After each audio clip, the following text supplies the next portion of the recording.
now. Here's the exact like step-by-step protocol, what I do, right? So for example, my mind could have just generated a thought, like a desire of, should I make this new product? Should I change the style of my videos?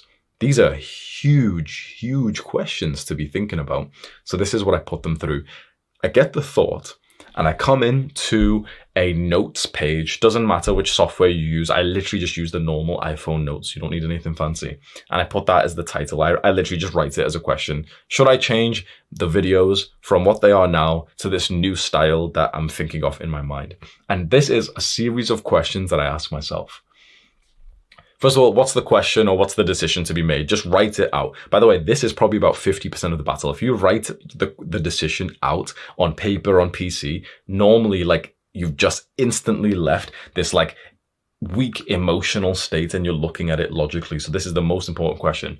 Just write it out. What's the question? What's the decision? The second question is, where did this thought stem from originally? Was it something someone said to you? Something you saw from others on social media? Try and dig to find its origins. You know how important this question is? Like, where did this desire come from? Because sometimes I've wrote down, there was someone in the gym who was bigger than me.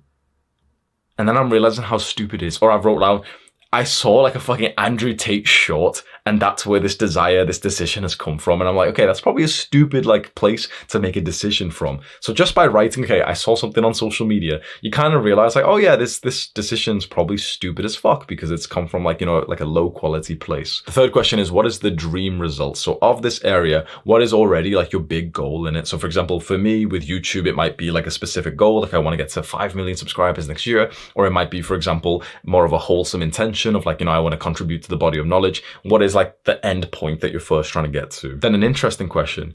Think about alternative options to achieve the same result. So I've got the dream result, you know, the 5 million subscribers. And the question is, you know, should I change my videos in this style that I'm currently thinking of? But this question, think about the alternative options. Suddenly I'm bullet pointing.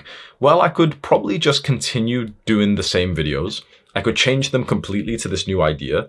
I could maybe post one video with this new idea instead of changing it completely. That sounds way more like reasonable. I could, you know, ask people on the community post what they'd think about it and I'd probably get 1,000 replies. So that'd be pretty good data. And suddenly you start to think, okay, probably this decision that's in my mind is probably a little bit too extreme. There's alternative options that I can consider instead of needing to do this exact thing that my mind is fantasizing on. Then I have more like an actionable step for myself, which this is exactly what it reads.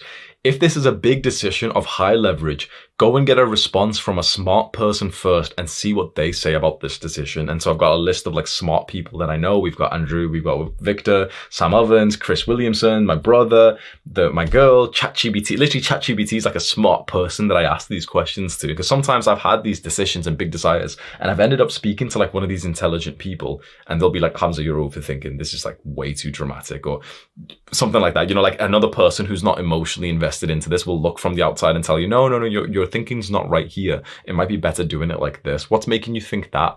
Then I have a question. What would my 85-year-old self think about this decision? This is something I learned from Alex Hormozi, like one of his videos, he spoke about this, where you think of like this grandpa frame. When you imagine yourself either really elderly or maybe on your deathbed, what would you think about this decision? Is it minor?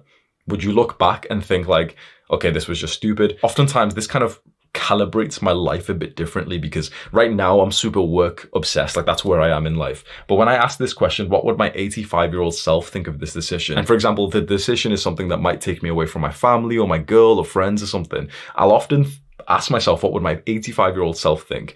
And I'd write, oh yeah, he'd probably think it was just silly that like I already had quite a lot of success and money and subscribers. Why was I sacrificing something that mattered more? And finally, the last point of this framework that you can copy to make decisions is literally just the text, which says decision made with a colon. And the idea is that I just write like, okay, what I've decided on.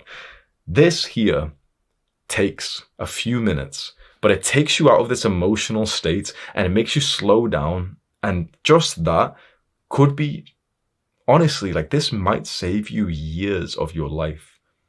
You might end up like, you know, because decisions are really how we become successful. Decisions is, you know, it's discipline. What are you going to decide today? Is it the easy path or the hard path? Are you going to decide the long-term thing or the short-term thing?